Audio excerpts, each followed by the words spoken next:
Bună, Scorpion! Bine ai venit și mă bucur să te am aici alături de mine. Hai să vedem în continuarea seriei persoana care vine înspre tine în următoarele 7-8 zile, ce mesaje primim pentru Scorpion.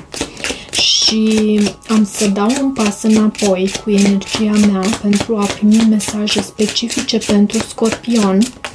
Mesaje care să vă ajute pe voi să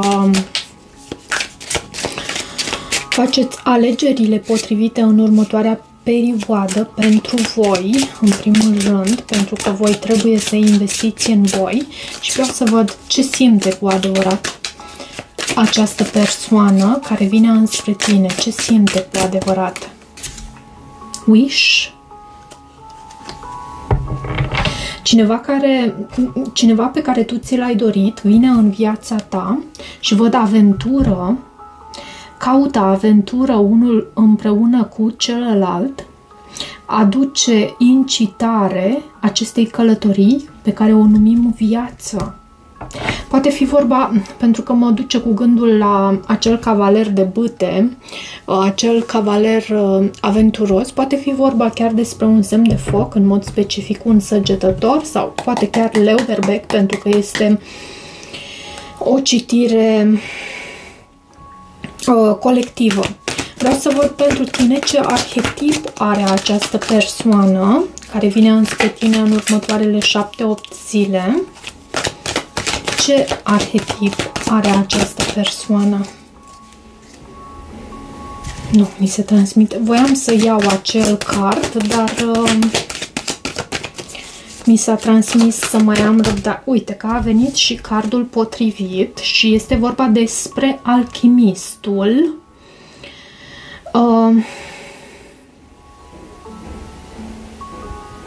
Transformarea anumitor...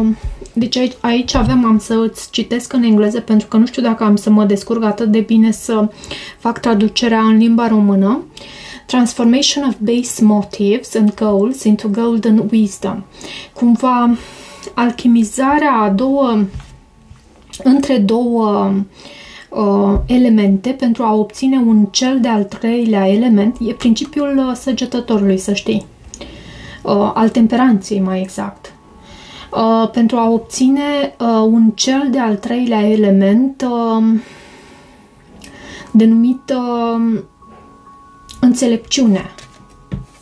Uite, am să îl așez aici, să îți arăt și ție, poate îți dorești să citești aceste mesaje de pe acest card. Și la baza pachetului avem Dumnezeu, God. Bunăvoință și compasiune, recunoașterea acelei forțe eterne din interiorul tău și cei din jurul tău și din interiorul celor din jurul tău. Iubirea, adevărul, divinitatea, ce reprezintă divinitatea pentru noi. Cumva tu recunoști aceste lucruri în fiecare din cei pe care îi întâlnești în viața ta, în tine, în partenerul tău.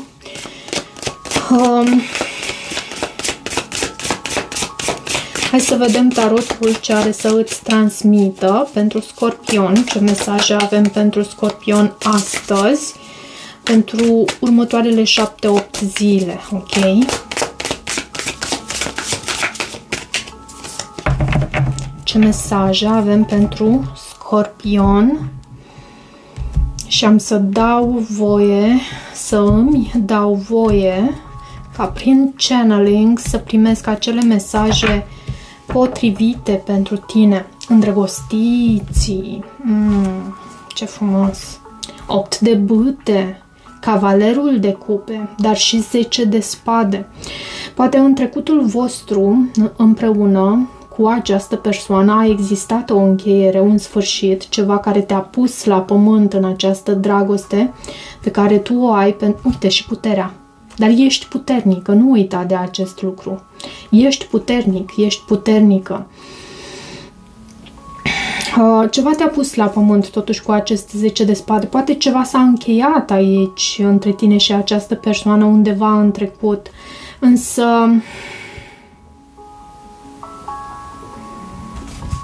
hai să vedem totuși ce simte cu adevărat această persoană. 6 de cupe pentru tine. Cartea Moartea în gândurile sale. Este cartea ta. În intenții, lumea. În felul în care se arată această persoană avem Asul de spade. Ce simți tu pentru această persoană? 7 de monede. Cavalerul de monede este în provocarea dintre tine și această persoană. Lucrurile se mișcă foarte încet.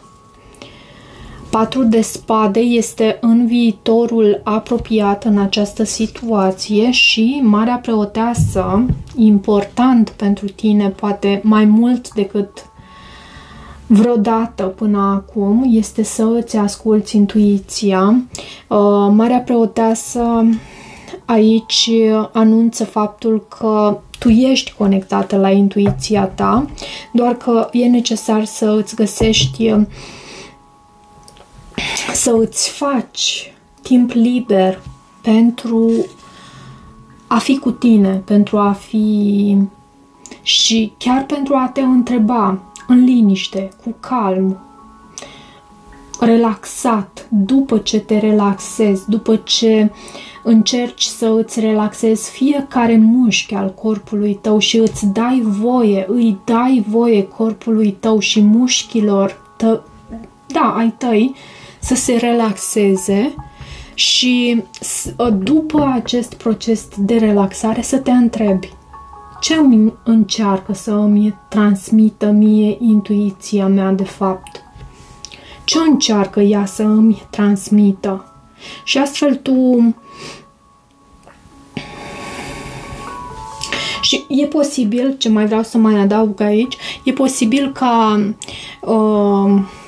acel răspuns la întrebarea ta, dacă dorești să adresezi această întrebare, să nu apară tocmai imediat. E posibil să apară printr-un, nu știu, printr-o sincronicitate ulterior, după ce termini, pentru că e un fel de meditație acest lucru, ceea ce tocmai eu ți-am descris.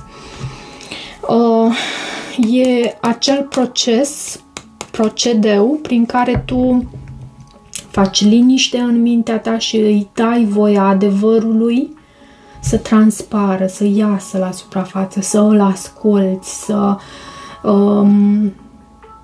îl accepti, să te iubești pentru acest adevăr, pentru că e adevărul tău și e în același timp și unul universal, vezi tu, pentru că noi am mai discutat despre lucrurile astea. Adevărul poate fi obiectiv și subiectiv. Adevărul obiectiv este acel adevăr universal. 2 plus 2 fac 4, niciodată altfel. Și adevărul subiectiv este adevărul care de multe ori ne aparține doar nouă. Ok. Ce simte cu adevărat această persoană? De ce 6 de cupe? 6 de cupe este o carte a armoniei, a nostalgiei, a dorului. Totuși văd acest card lumea în intențiile acestei persoane. Ce simte cu adevărat pentru tine? 3 de monede. Își dorește colaborare, vezi tu? Și regele de bâte. Poate ai de a face cu un semn de foc, un leu, un berbec, un săgetător. Însă, mai ales dacă nu este vorba despre un astfel de personaj din aceste 3 zodii, din una din aceste 3 zodii, e posibil ca această persoană să simtă foarte mult foc, pasiune, ardere pentru tine, mistuire, așa, ca un sentiment din acela. De ce cavalerul de monede? În provocarea din această situație, ce este cu acest cavaler de monede? 5 de cupe. Și din nou regele de bâte. Poate această persoană a venit mai greu înspre tine sau are tendința să se îndrepte înspre tine mai greu, pentru că văd din nou acest... Sau tu ai fost cea care ai ezitat să te miști în direcția acestei persoane. Pentru că exista ceva toxic la mijloc și nu trebuie să te învinovățești în acest sens, pentru că văd și diavolul și 7 de cupe în spatele acestui rege de bâte. Ceva dezamăgitor. Vom vedea și în sfatul pentru tine ce e foarte bine pentru tine să faci cu această mare preoteasă. De ce acum acest as de spade, în felul în care această persoană se arată, am primit cavalerul de spade.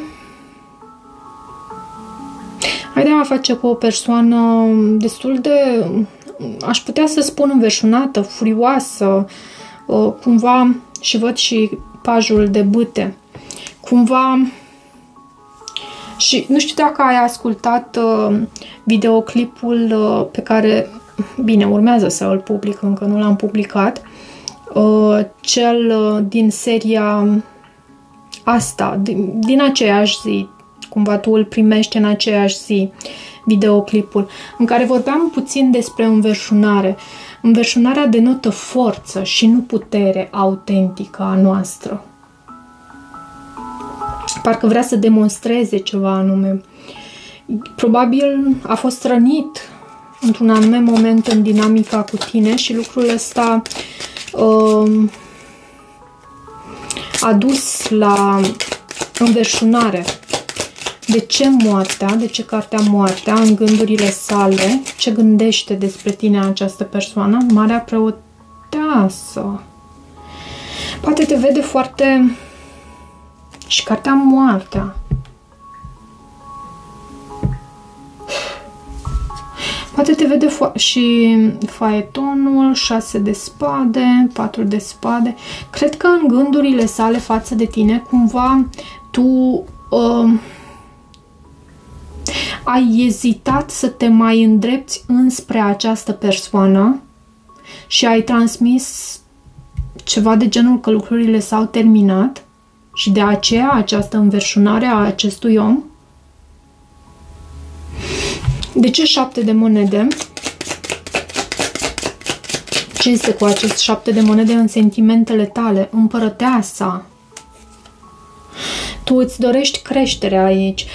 Acest 7 de monede, după cum vezi, în acest 7 de monede, această persoană udă, stropește, ajută la creșterea acestei plântuțe. Cumva tu îți dorești creștere. Cele două cărți, mie asta îmi vorbesc aici. Și o vrei într-un mod, cum să o denumesc eu aici,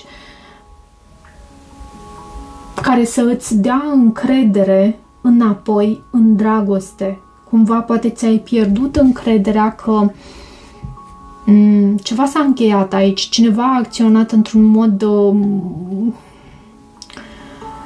am să-l numesc înascuns și mă limitez la doar atât.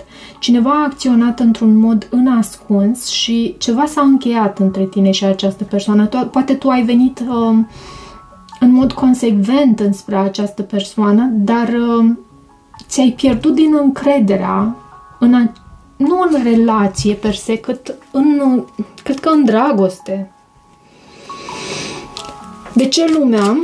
De ce această carte lumea? Această carte lumea în intențiile acestei persoane. 9 de bâte. Poate și distanța este o problemă.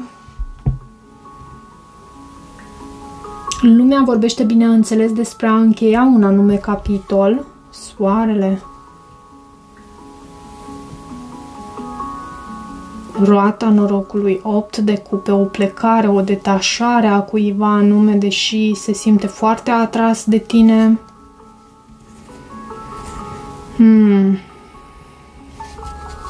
Deși în intențiile sale această persoană o văd în gardă, o simt în gardă, o simt...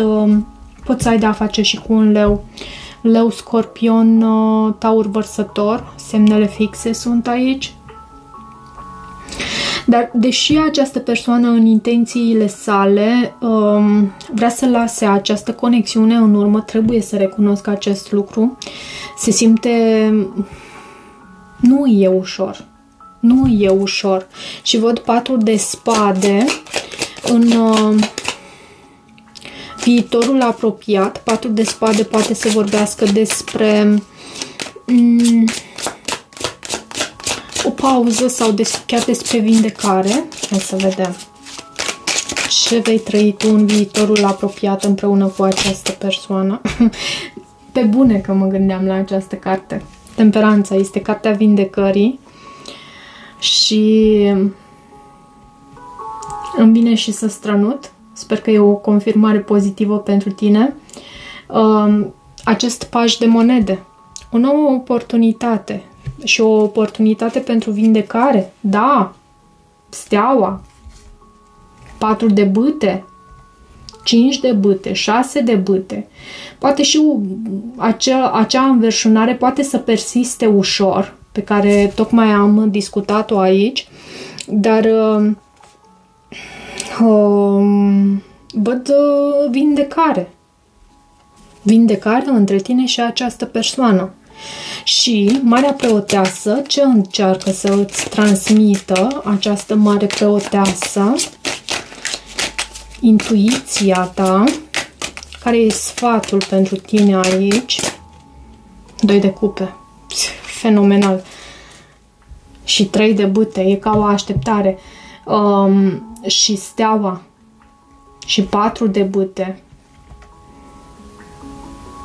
Eremitul.